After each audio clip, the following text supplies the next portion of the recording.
take care of yourself first. Take care of your mind first. Set intentions for your day first. Take note of where you are mentally and where you want to be and how you're going to get there before we let the rest of the world impact what our day is going to be like. Welcome to the All Out As Is podcast. I am your host, Adia, and Brene Brown once said, one day you'll tell your story of how you overcame what you went through, and it will be someone else's survival guide. These are my stories, my lessons learned, my experiences. Through this podcast, you will find grace for your past, purpose and alignment for your future, and contentment in this moment as you live all out your way, just as you are. If you aren't already following me on social media, please check out Adia Dance on Facebook, Instagram, TikTok, and adiadance.com. Hey, welcome back. I am sitting at the bed of a river. Is that a thing? At the base of a riverbed?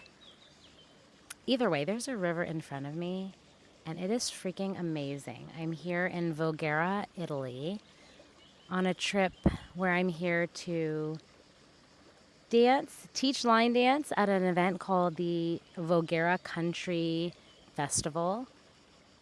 And also, I'm excited to spend a few additional days here just enjoying the countryside, enjoying the land here with my son, which is kind of funny because he's 21.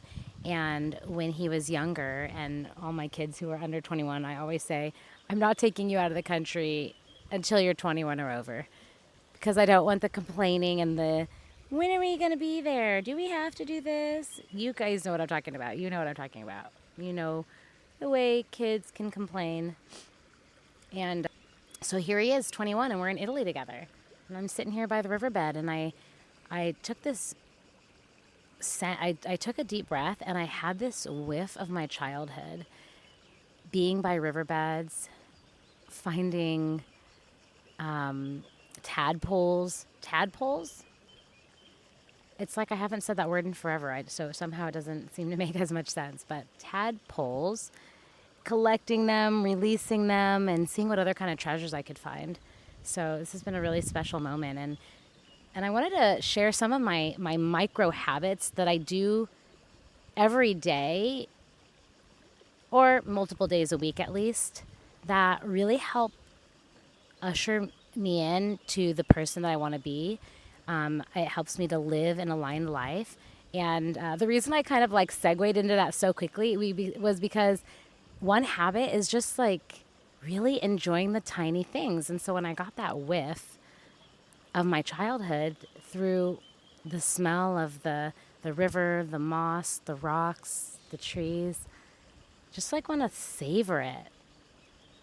Just want to like be in it for a minute and enjoy and make a big deal out of this really peaceful, serene setting, and also this beautiful childhood memory that I have. So that one's actually a bonus because it wasn't one of the 5 micro habits that I have listed, but it is definitely something that I highly encourage you to do, is just take note of the little things and then celebrate the heck out of them and savor them and enjoy them.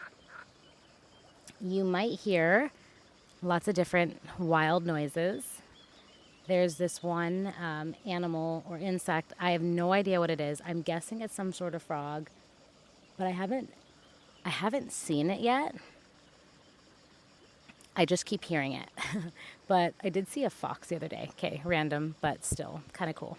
Okay, so let's get into it. And by the way, if you hear something that really resonates with you, I would love it if you shared this with a friend. It would mean so much to me because when you do that, it allows more people to be able to hear this podcast and potentially make a huge difference in someone's life. So thank you in advance. And thank you in advance also for leaving me a review. I know sometimes reviews can be just a little bit of extra, but they mean so much and they really do a lot for the message I'm trying to get out. Okay, so let's get to it. So The first of my micro habits that I try to implement every day is breathing very intentionally, very deep belly breathing to an entire song. Now, this is important for lots of different reasons, but one of the reasons is because belly breathing allows you to take really nourishing breaths. So what do I mean by nourishing?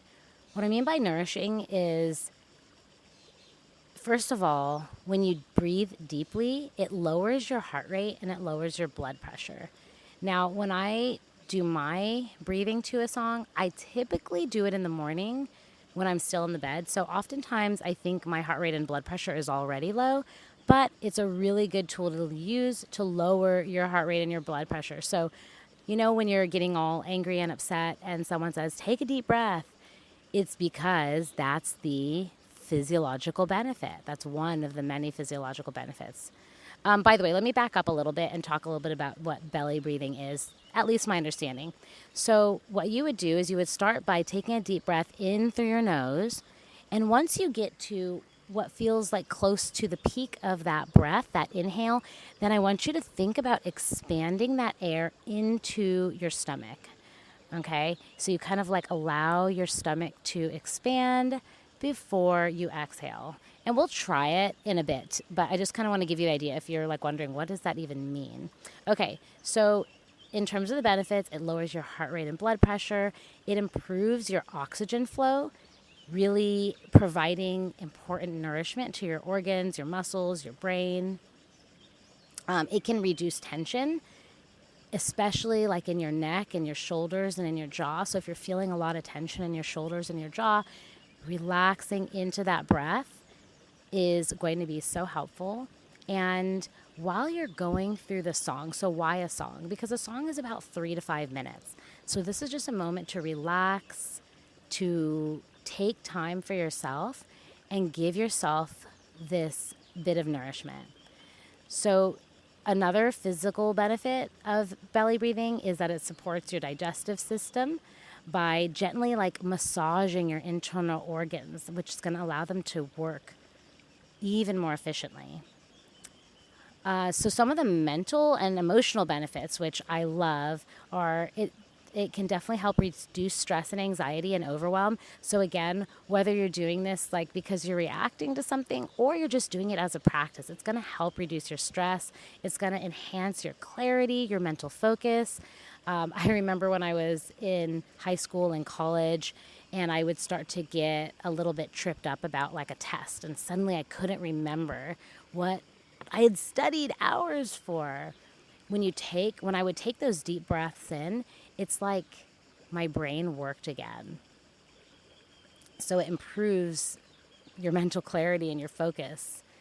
It also helps with emotional regulation, so making it easier to respond in a way that you want to show up versus overreacting or even just reacting and it being like a fight or flight or a quick response or like a heated response. And it can also improve your sleep quality. So lots and lots and lots of different benefits of breathing, and I would encourage you to look up even more to see like what would really resonate with you. But every day I try to do this. I do deep belly breathing to a song. My current song of choice is actually called Grateful, and it's by Saint Finnegan. So that's Saint and then Finnikin. And I'll put that in the show notes as well. I love this song. And now the song says, I am grateful. Oh my gosh, why am I totally blanking? Okay, I got it. I am grateful, full to the brim. I am. And so I will breathe in for as much of that verse as I can, and then slowly exhale out my mouth. And just do that throughout the entire duration of the song.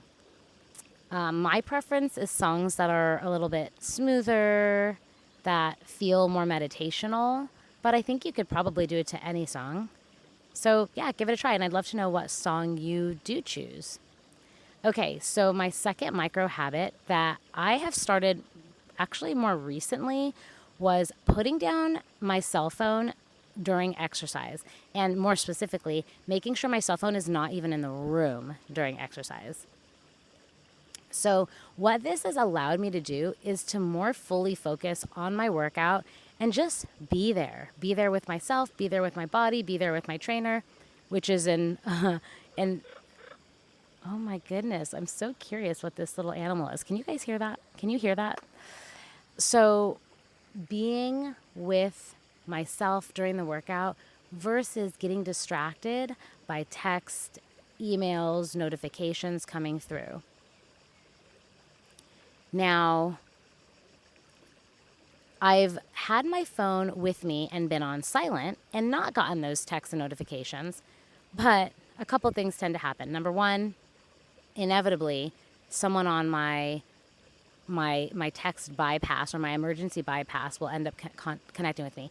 And I love those people. Those are my favorite people, like my boyfriend or my kids. But if it's not an emergency, I really want to just make sure I get this workout in and like fully focus on it.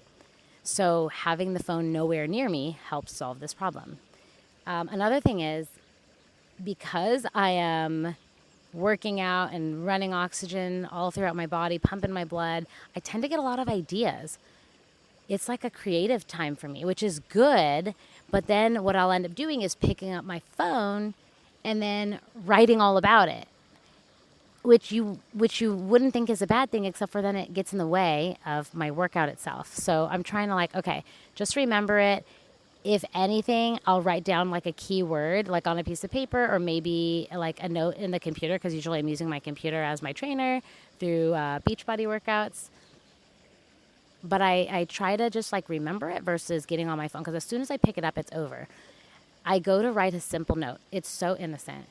And then what happens is I see a text come through. I get a notification. I remember that there is an email. And next thing you know, 5 minutes later, I'm still on my phone when I'm supposed to be in the middle of a workout. So recently, I have been leaving my phone out of the room during exercise. Okay, so a third micro habit is what I call energy insertion manifesting. So manifestation has so much to do with frequency. And when we're vibrating at a high vibration, we are the most potent to be manifesting our greatest dreams and our greatest desires. So that could also go to say that when we're pushing energy or experiencing energy through our body, we can direct that energy into a manifestation that we have in our mind and in that we've been actively working towards or actively desiring. So one way I do this is actually during exercise. So during exercise, I am again pushing blood through my body, pushing oxygen, like surging energy.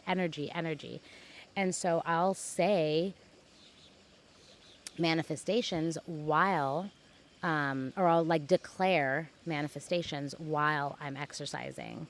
So I might be doing like squat presses, and every time I press, I will say what my manifestation is. Or instead of just saying it, I'll like embody it and describe it and act as if it's already happened, or I'm already there, or I'm experiencing it right in this moment. So I'm combining that energy exertion with this manifestation insertion.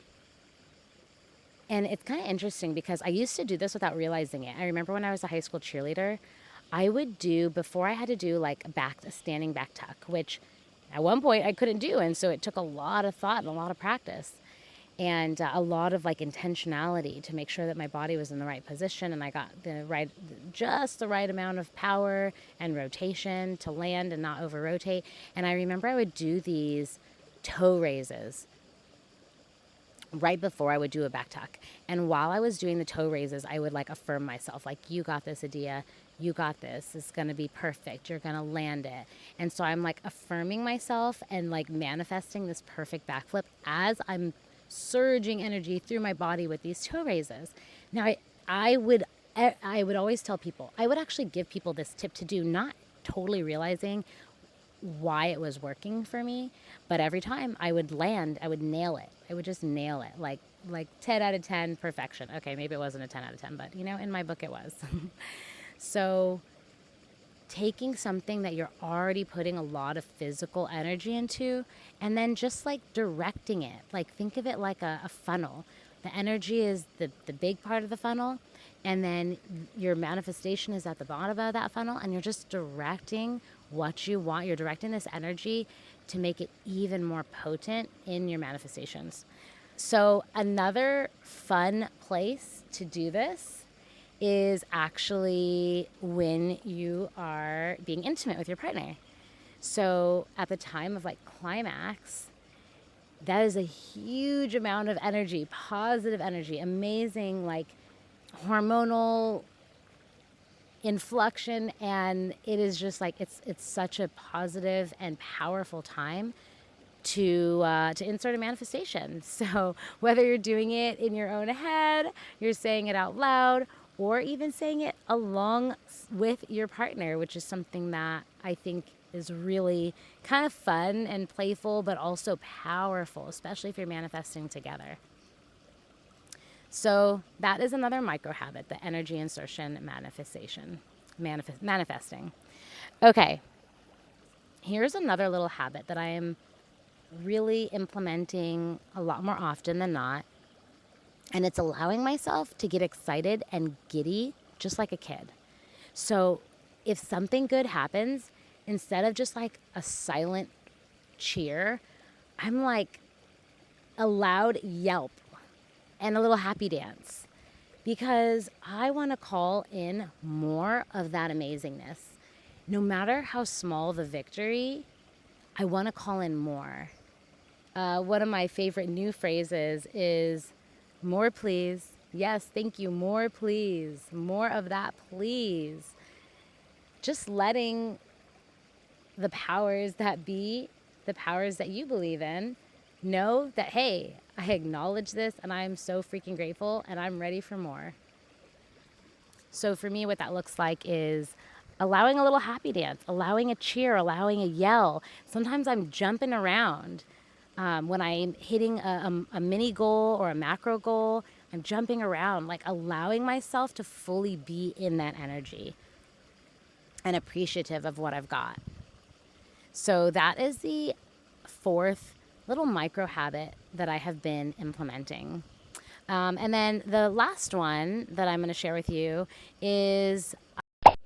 So I know this is totally cliche, but I have to say that I'm truly over the moon about how our recent As Is Dance and Wellness Retreat went in Fallbrook, California.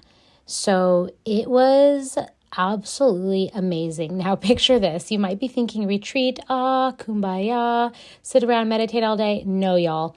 Sure, we meditated. We absolutely did. We had some really inspirational talks. We had some workshops that were based on mindset and shifting blocks that were holding you back. But we also did some really cool activities to build the whole individual, to build self-confidence, self-esteem, and to challenge ourselves, to push our limits, to know that we're capable of so much more than we think we are. So from the cold plunge to the no fire firearm training, to the self-defense classes where we even learned different chokeholds and ways to protect ourselves, to going and doing kickboxing with the gloves. Okay, I say kickboxing. I don't mean that. I mean boxing. Oh my gosh, it was funny when we talked about the difference between kickboxing and boxing, but the actual boxing, as well as other types of exercise that revolved around dance, learning technique, connecting with your partners, connecting with yourself, connecting with your emotions through dance and healing through dance. So many different activities that we did caused so many amazing shifts in the people who came, and I cannot wait to do this again. So I hope that you've got this on your radar, the As Is Dance and Wellness Retreat. New dates are going to be announced in the coming weeks, and I hope you'll be there. We've also got a scholarship opportunity where you can either be a recipient or a donor of the scholarship to help someone else who could really use an uplifting weekend, an empowering weekend, a reigniting and reconnection to self weekend, whether it's you or someone else. So we're raising money and raising funds to continue to be able to place people in that position to have those transformations. And if that's something that's tugging on your heart, we'd love to have you be a part of it. So again, that's the As Is Dance and Wellness Retreat. And I cannot wait to spend time with you and get to know you better in this way. I'm doing my absolute best to not get on social media before I've taken care of myself in the morning. And what do I mean by taking care of myself? I mean journaling, that breath work that I talked about, doing a visualization, ideally even working out. Those would be the 4 things that I would love to do first before I open up social media. Now, I'm not perfect about it, but I do at least do the breath work and visualization and usually journaling. Sometimes by the time I get to exercise, I've checked social media. But the point is, take care of yourself first. Take care of your mind first. Set intentions for your day first. Take note of where you are mentally and where you want to be and how you're going to get there before we let the rest of the world impact what our day is going to be like. Because if you've ever had this experience, you know exactly what I'm talking about. You're in a great mood, things are going well, it's been a good day, and then you see something on social media and your mood is instantly affected in a negative way. Instantly. As if your whole day was ruined by whatever it was that you saw, whether it be sad or evil or whatever it is. Or maybe you see someone that triggers you or makes you jealous. And it's like, instead of being in a positive headspace, you're suddenly thrusted into like this negativity and this whirlwind of just negative emotions. So I really want to encourage you to join me in this. Don't get on social media before you've taken care of yourself. And make a plan for what taking care of yourself looks like. So then you've got a clear outline of when it's okay for you, based on your own guidelines, your own rules, for yourself, for the better of your health and the health of those around you, your business, your loved ones, whatever it is, you fill in the blank. But take care of yourself first, and then let the world have its influence. And hopefully, because you've taken care of yourself first, you're able to filter what you hear, what you see, what's being presented in front of you with eyes and ears that are in alignment with how you want to show up. So those are a few little habits that I do my best to implement every day. I would love to know if any of these stood out to you, if anything was helpful. And again, I would absolutely love it if you shared it with someone that you know would really benefit from hearing this journey that I've shared. Okay. I'm